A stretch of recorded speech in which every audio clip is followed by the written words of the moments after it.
From the News Channel 5 Network, this is OpenLine.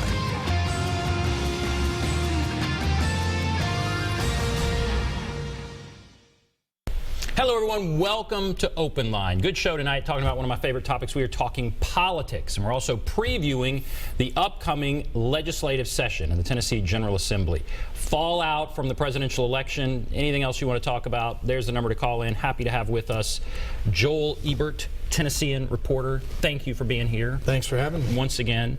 All right, so you haven't been on since the election. Fallout from the election. Trump won. He won big in Tennessee. Right. What are some of the things that have happened as a result of that victory? Well, one of them was the most immediate. There was a change in the Tennessee, the state party, essentially, the Republican Party. We had Ryan Haynes, who was the former chairman. He only lasted a little over a year, I think, from what I remember.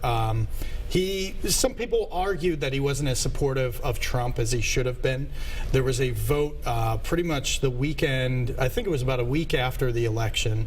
And I'm sorry, no, it was December 3rd, I believe. And they had a new candidate in Scott Golden. And Golden was a former staff member for retired Congressman Stephen Fincher.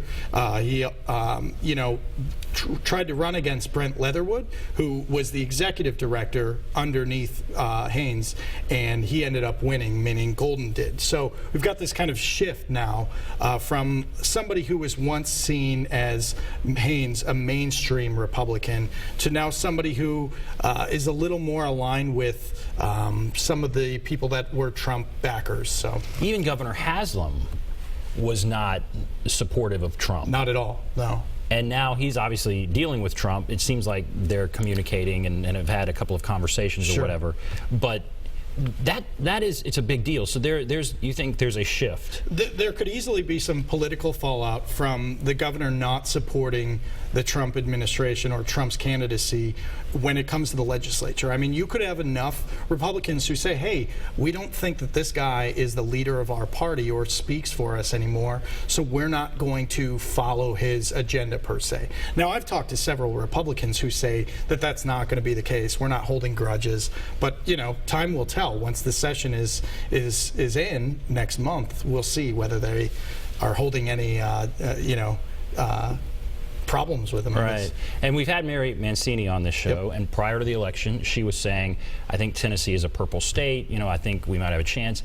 It was just a resounding victory for Trump and Republicans. Yeah, I would say it was a pretty tough rejection for Democrats this November. They, you had an incumbent in the House lose, an incumbent Democrat. So now the House has one more seat for Republicans than they had before. This is, I think, the strongest hold one party has had in 50 years. And that's kind of remarkable. I mean, you have Democrats who, were trying to threaten in the Senate Steve Dickerson, who is a moderate Republican, and they still couldn't get the job done. So the Senate still remains 28-5. So we are still in another, area where it's just super majorities for both Republicans in both houses. And I want to, in a moment, we'll get into maybe more detail about some of the bills that are coming up. But big picture, when you have that kind of a majority, and we saw this a little bit, but it's done nothing but get bigger. Right. Republicans can do whatever they want. The question is, can Republicans get along? That is the big question. And we saw a little bit of that infighting last year, and we'll probably continue to see that this year. I mean, now there has been a shift in some of the leadership within the House.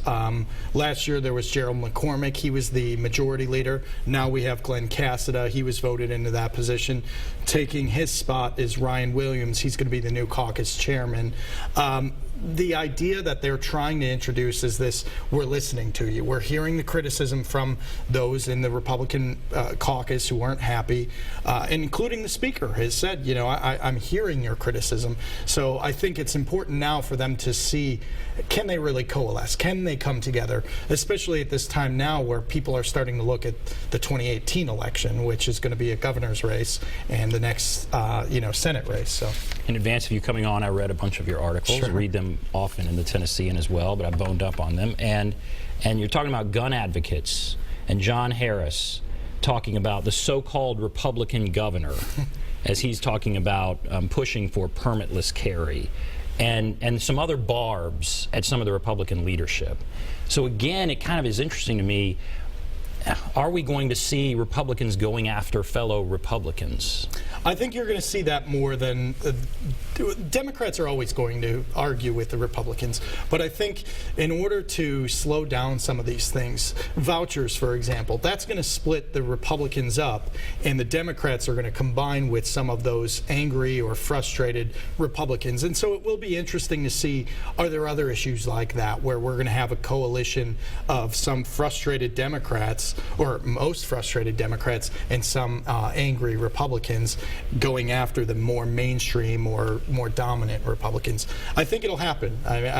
Time will tell, but I think it will. And you could divide it almost. I mean, is it a moderate Republican versus a more right Republican? Is it a rural versus urban? I wouldn't call it an urban versus rural. I mean, I do think that there is a moderate wing of the caucus, specifically in the House, and there is a more extreme version in the Senate. The Senate's going to be really interesting, though, because you've got what people are saying, a void in leadership now that Ron Ramsey has retired. And that's not to insult Randy McNally, the senator who is probably going to be the next lieutenant governor. But, you know, Ron Ramsey came out and he preached, he said his word, and it was so. And Randy McNally is a much more, behind the scenes, well-respected guy, but he does not have a commanding fist. So it's going to be interesting to see how both chambers interact with one another. All right, we'll go through, talk about some of these bills. Let's take a few calls. We have a few calls here. Let's go to Jay. Hello, Jay. Good evening. Hello. Hello. I've got a question. I know I've heard about the gas tax coming up. I had a question about that. And also, have you heard any rumblings from any legislatures about running for governor? And I'll hang up and listen. Thank you. Those are both great. Thanks, Jay. All right. Let's talk gas tax, then governor. Sure. We can talk for governor for a while. Let's talk gas tax first. So today, the leadership in both the House and the Senate had a meeting with the governor. So that included Mark Norris. From what I understand, Bill Ketron was maybe going to be there in the Senate, as well as Randy McNally, Speaker Harwell, Chairman, I keep saying Chairman Cassada, Majority Leader Cassada, and Ryan Williams, the caucus chairman. And basically, from what we understand, it was just a quick sell. The governor saying, this is what I'm thinking. They didn't play their cards. They said it was a, quote, 30,000-foot view of the presentation. What I've been hearing behind the scenes is there could be an effort to have an 8 to 10 cent push for a gas tax increase. We have not seen anything out of the governor's office on that for sure, and I imagine that'll come out before the legislature convenes in January, but we don't know that for sure. That was a tough sell before. Very, yeah. Why does anyone think it would pass now? Well, I think the thinking is the governor is in his final 2 years. It takes real leadership to say this is an issue that we need to do. He's not up for re-election, so he can, have a controversial thing like that. But it's always going to be an issue until the state actually addresses it. It's going to continue to be an issue. So I think you're going to have Republicans probably push back and come up with their own alternative. They might, for a little bit, say, "Hey, we think this is a decent idea. We're listening to the governor," but other folks behind the scenes have told me this could very much go the fate of Insure Tennessee, where it gets spiked. But right. We'll see. The other question from Jay was about the governor's race. Sure. That's going to be interesting. Very, yeah. So what's it looking like right now? Well, I mean, I wrote a story a couple months, maybe a month ago, right around the time of the election, and a lot of it had to do with what Bob Corker does. And Senator Corker, everybody thought was being considered for Secretary of State in the Trump administration. That doesn't happen. So the attention now is, does he come back and does he run? Does he have any interest in that? He's in a very powerful position where he is in Washington, so he may not consider it. We know that Senator Mark Green, is on a listening tour. I've been hearing that Mark Norris, another senator, is going to, or is considering it. He's given me very coy answers. Right now, everybody's just kind of lining up their players. Other names we've heard are Randy Boyd, who's the economic development commissioner. We've heard another name, Bill Lee, who is a businessman essentially. There's a lot of names out there. There's nobody that's flat out thrown their hat in the ring. We also heard maybe Marsha Blackburn or Diane Black, both in Congress. I don't see either one of them right now, from what people are telling me, them coming back from D.C. Because of the Trump administration. I think they could ingratiate themselves more in that administration into a way that they could either become an ambassador or solidify their positions on committees. So, on the Democratic side, who might run? So one name we've heard is Carl Dean, former Nashville mayor, and Bill Freeman. My colleague Joey Garrison's talked to both of them. Essentially those are the two main front runners if they want to do it. They've got the money to contend with folks. They can fundraise. They've both raised a lot of money for the Democratic Party, including Hillary Clinton's candidacy.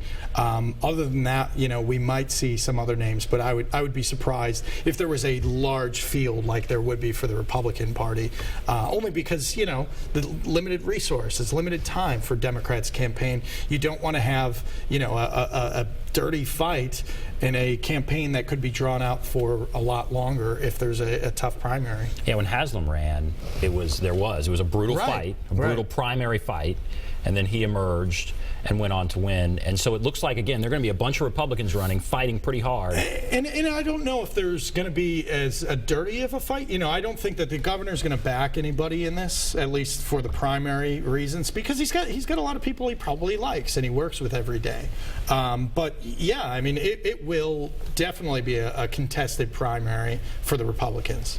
All right, we're going to take a break and come back and talk about a lot more stuff, specific bills. There's a internet sales tax bill, which is interesting. We talk about that. There's the number if you want to call, 615-737-PLUS, 615-737-7587. If you're on the line, hold on. We'll take a break. Be back right after this.